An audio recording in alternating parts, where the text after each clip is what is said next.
In this last video about special quadrilaterals, we will be talking about the quadrilateral family tree. So the quadrilateral family tree all falls under this idea of the general quadrilateral. So everything in this diagram, in addition to any general four-sided polygon, will always be called a quadrilateral. But within the quadrilateral families, we have three subsets of families. So the first one, the one that we've been focusing on, is the one that is the parallelogram family. So we're just going to zoom in here on the parallelogram family. So every quadrilateral in the parallelogram family has two pairs of parallel sides. Opposite sides are parallel, opposite sides are parallel, opposite sides parallel, and opposite sides are parallel. So if I were to read this family tree, what I would be saying is a parallelogram is a quadrilateral. Anything underneath the parallelogram is the parallelogram family. So a rectangle is always a parallelogram and is always a quadrilateral. A rhombus is always a parallelogram and is always a quadrilateral. A square is always a rectangle and it's a rhombus and it's a parallelogram and it's a quadrilateral. So whatever shape you're looking at, it is automatically a member of every family member above it, okay? Alternatively, if I were to say something like a parallelogram is a rectangle, well, that's only true sometimes.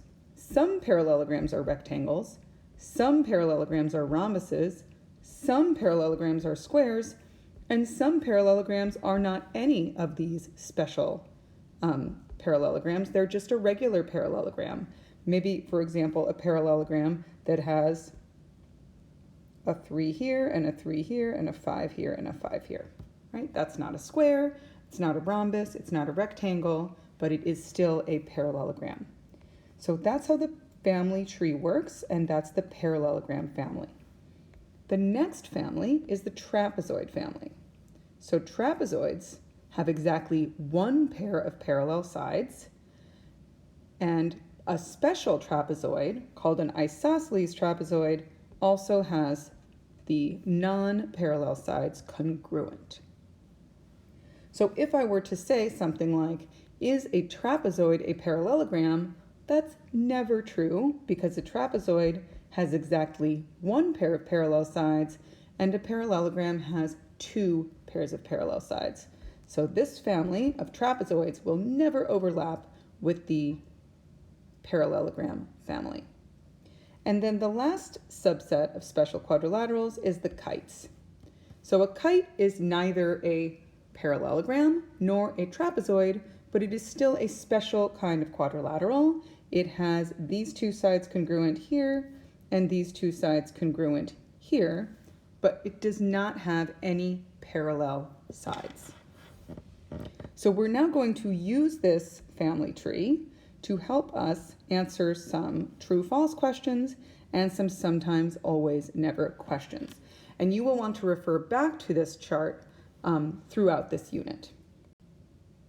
So let's look at the first true-false question. It says a square is a rectangle. So the way that we read an if-then, a conditional statement, we're saying if something is a square, here's our hypothesis, then it is a rectangle.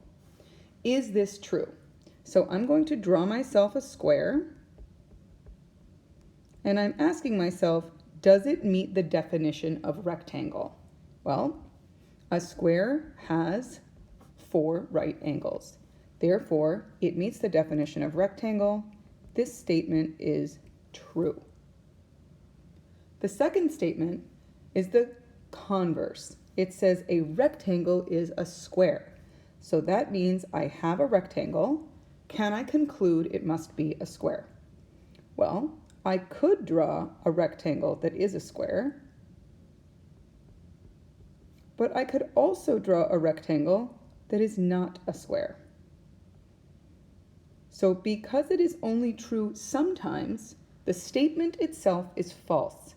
We cannot assume that just because we have a rectangle that we have a square.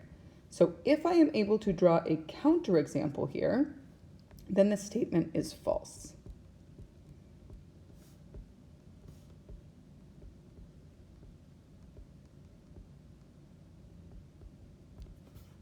And in our last question, it says, is a trapezoid is a parallelogram? So our conditional says, if something is a trapezoid, is it a parallelogram? Well, this is never true because a trapezoid has one pair of parallel sides and a parallelogram has two pairs of parallel sides. So this is certainly a false statement. The next type of question we might get is a sometimes, always, never.